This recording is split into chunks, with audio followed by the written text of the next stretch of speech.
Boa tarde. Meu nome é Gilson Dias, né? Sou mestre em Direito e Desenvolvimento, sociólogo e advogado e cientista político.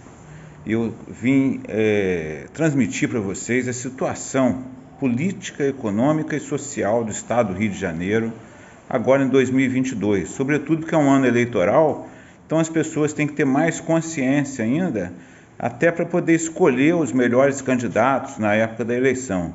Bom, o quadro político do Estado do Rio de Janeiro é um quadro muito ruim, porque a maioria dos políticos, não todos, tá?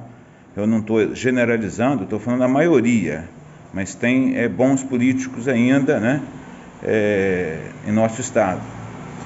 Mas a maioria quer só autobenefício, se autobeneficiar e divorciam da responsabilidade política em relação à coletividade, às demandas sociais, às demandas da população, dos que mais que precisam, né, de ajuda do Estado. E isso aí prejudica muito, porque o político ele tem que se abster da sua vontade pessoal para se dedicar à vontade coletiva. Essa é a principal função do político. E no estado do Rio de Janeiro, poucos políticos têm essa missão, essa consciência.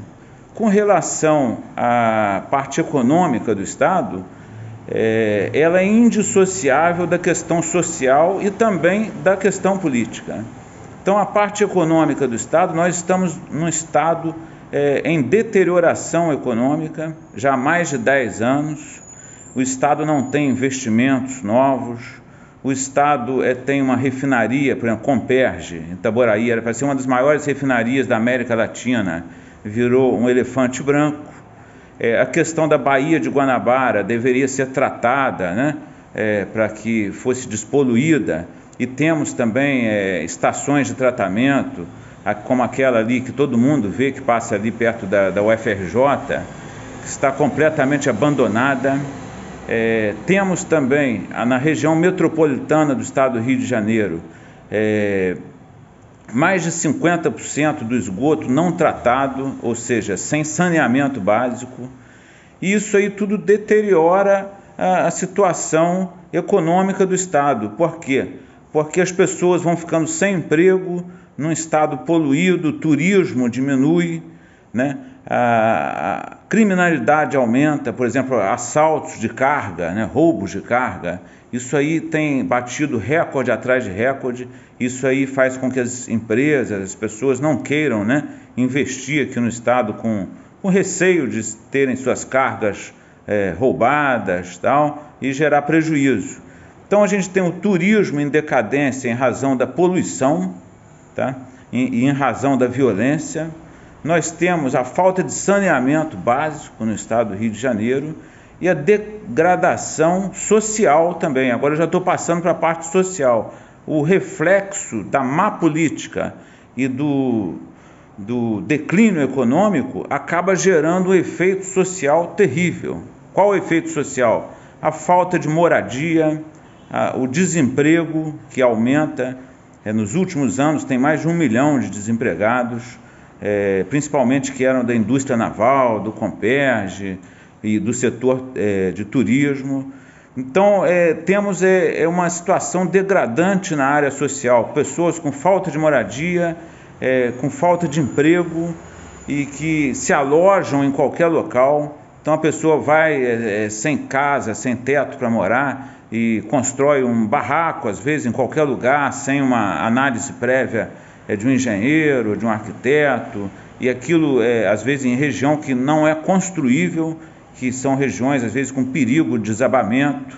A gente vê aí exemplos práticos disso, o que aconteceu para Nova Friburgo em 2011, Petrópolis, Teresópolis, e voltou a repetir agora em 2022 em Petrópolis.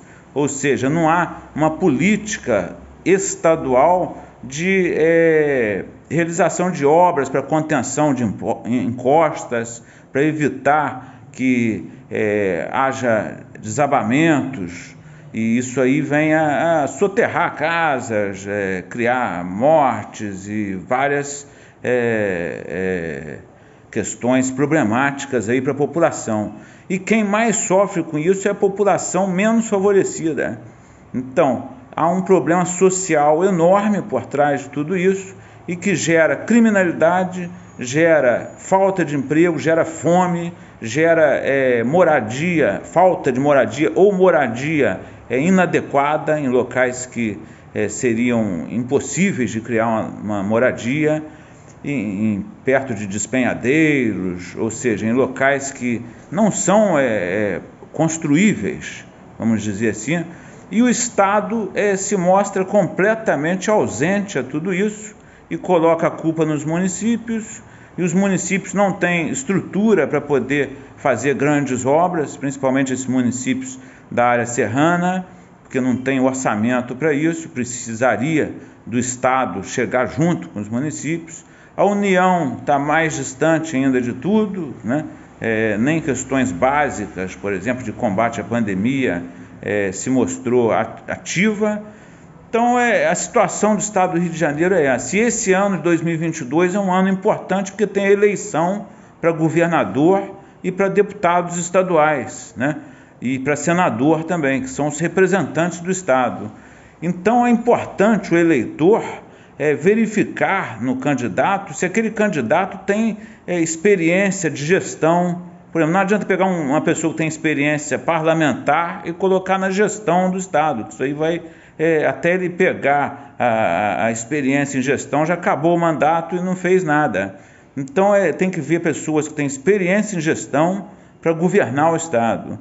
Parlamentar, procure ver os candidatos, se eles forem parlamentares candidatos à reeleição, se apresentaram um projeto de lei, qual o sentido do projeto de lei que apresentaram, se tem realmente um trabalho substancial na Assembleia Legislativa, ou se não forem parlamentares, se tem realmente uma liderança perante uma comunidade, perante uma sociedade, ou um segmento, né, social, para que realmente nós possamos colocar pessoas que vão nos representar substancialmente no parlamento e no governo.